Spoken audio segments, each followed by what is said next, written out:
Team is वहाँ पर एक पत्थर पे साइड वॉल लगी और ये वाला टायर पूरी तरह से बस्ट हो गया। सो जो कि स्टेपनी थी हमारे पास, उस 3 घंटे की ड्राइव में I was little bit uncomfortable because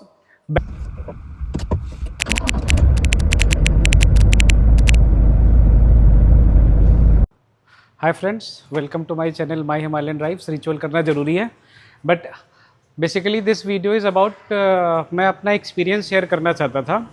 हम अभी सच पास ट्रिप करके आए हैं और सच पास में जब हम सच पास चढ़ के उधर किलाड़ साइड उतर रहे थे इनटू द पांगी वैली, तो मैं आपको वीडियो भी दिखाऊंगा।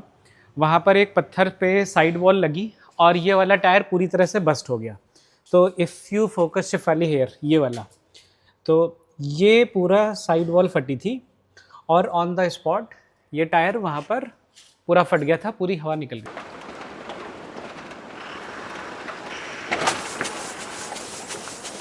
Team is on the work to change the tyre ये फट गया एंड आई थिंक कोई पत्थर से थी, राइट।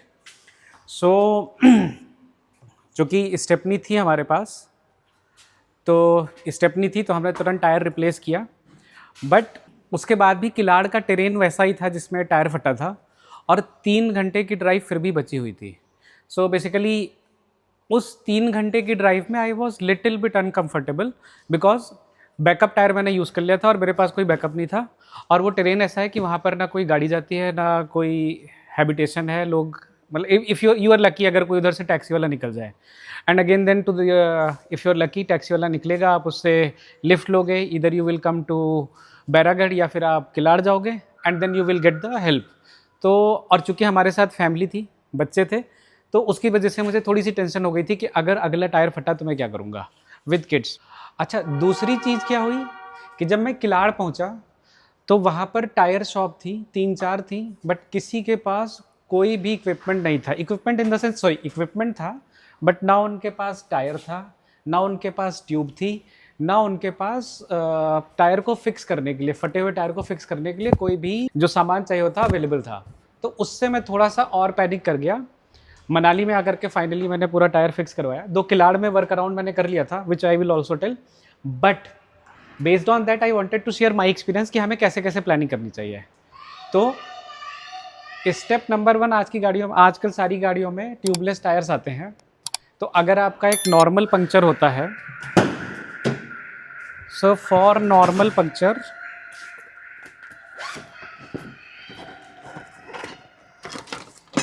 ये वाली किट होती है। Can you see it? हाँ जी। तो बेसिकली आपको एक प्लास या प्लायर अपने साथ रखना होता है।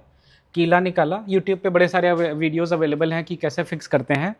ये एक बेसिक पंक्चर किट है which everybody should keep it, whether you are driving within city और into the remote areas, right. Number 1, right. अब दूसरी चीज़ क्या है कि अपने साथ एक टायर इन्फ्लेटर हमेशा कैरी करना चाहिए। अगर आपने पंक्चर फिक्स कर लिया है तो दोबारा आपको टायर में हवा फिल करनी पड़ेगी। So tyre inflator, but so basically ये तो मैं कहता हूँ कि हमेशा अपने साथ रखो, whether you are into city drive और ऑफ रोडिंग और रिमोट लोकेशंस, राइट। नंबर 1। अब बात आती है ऑफ रोडिंग की, या जब हम रिमोट लोकेशंस पे जा रहे हैं, राइट। उन रिमोट लोकेशंस के लिए जब ये टायर पंक्चर नहीं हुआ है, फट गया है, सो बेसिकली अगर जैसे हमारा टायर फंसा था, ये रिपेयर नहीं हो सकता था, राइट। ये वाला पूरा चला गया था तो इसके रिपेयर का चांस ख़त्म था, ये पंक्चर से सही नहीं हो सकता है। उस केस में बेसिकली जो किलाड़ में उसने मुझे वर्क अराउंड दिया, उसने इसके अंदर एक पैच रखा टायर का मोटा, कि जो ये फटा हुआ है वहाँ पर उसने एक मेकशिफ्ट पैच रख दिया कि ये फटेगा, और अंदर ट्यूब डाली। ट्यूब भी उसके पास इस साइज़ की अवेलेबल नहीं थी तो उसने एक साइज़ छोटे की ट्यूब डाली। तो अगर आप रिमोट लोकेशंस पे जा रहे हो और इन वर्स्ट केस अगर आपका टायर बस्ट होता है, तो मेरे हिसाब से आप प्लानिंग के साथ ही एक ट्यूब कैरी करो अपने साथ, right. Now another thing which I will show you, ये मैंने अच्छा, जब ये ट्यूबलेस टायर्स फट जाते हैं, ठीक है, और ये रिपेयर नहीं हो सकते हैं, तो बेसिकली जो वर्क अराउंड होता है वो ये होता है कि इसके अंदर वो टायर को जो फटा है उसे फिक्स करके उसके अंदर ट्यूब डाल देते हैं। राइट और वो वर्क अराउंड आपका अवेलेबल हो जाता है। नाउ ट्यूब डालने से पहले यहाँ पर इन्हें अंदर की तरफ से एक पैच लगाना होता है। तो दिस इज़ द पैच जो मैंने अभी ख़रीदा है, राइट। तो this is the maximum size patch. Basically होता क्या है, इस साइड पे एडहेसिव लगा हुआ है, यू रिप इट ऑफ, जो ये ब्लू वाली प्लास्टिक है यू रिप इट ऑफ और ये अंदर की तरफ चिपका देते हो टायर के। तो ये उस फटे हुए टायर को होल्ड करता है और उसके बाद फिर आप ट्यूब डाल करके उसमें हवा डाल करके उसे वर्किंग कंडीशन में ले आते हो। Now this patch normally puncture shops पे जाओगे तो ये लोग इसे पेंच बोलते हैं, but actually it is a patch. तो ये पैच भी किलाड़ में अवेलेबल नहीं था, तो इसकी जगह उन्होंने क्या किया, जो जेसीबीज होती हैं, जेसीबी का यूज्ड ट्यूब पड़ा हुआ था वो काट करके उन्होंने विदाउट एनी एडहेसिव यहाँ पर डाला।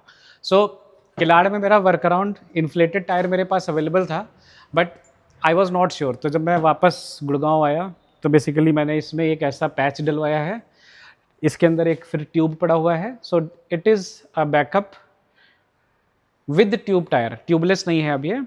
सो when you are travelling to off road remote location, जहाँ पर आपको लगता है कि आपको मैकेनिक मिल जाएगा बट एसेसरीज फिक्स करने के लिए नहीं मिल सकती हैं, बेसिकली पंक्चर किट, एक ट्यूब और एक ये पैच। आई थिंक ये पैच भी 150-200 रुपये का आता है, ट्यूब 300-400 का आएगा। तो वन टाइम आप अपने साथ कैरी कर सकते हो।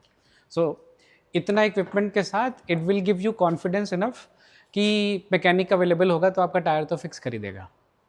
अच्छा, मैंने एक स्टेप और अपने लिए इम्प्लीमेंट किया है, अभी पार्शियल इम्प्लीमेंट हुआ है, क्योंकि मेरे पास गाड़ी में जगह है and since I keep on driving to off road remote locations, तो मैंने एक अलॉय सेकेंड हैंड ख़रीद लिया है।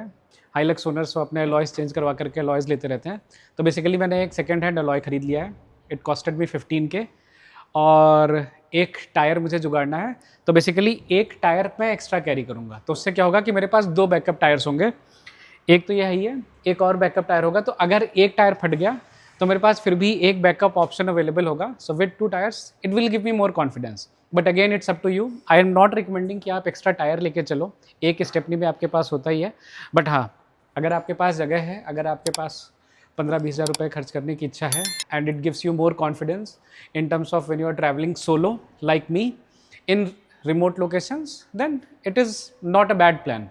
That's all I wanted to share in terms of my experience with tire bust, what I did and how I should plan it and how I am planning to continue to go with the backups. That's it for now. Thank you. Bye bye. Stay tuned for more to follow. Do provide us your feedback and please like and subscribe the channel if you like the video. Thank you.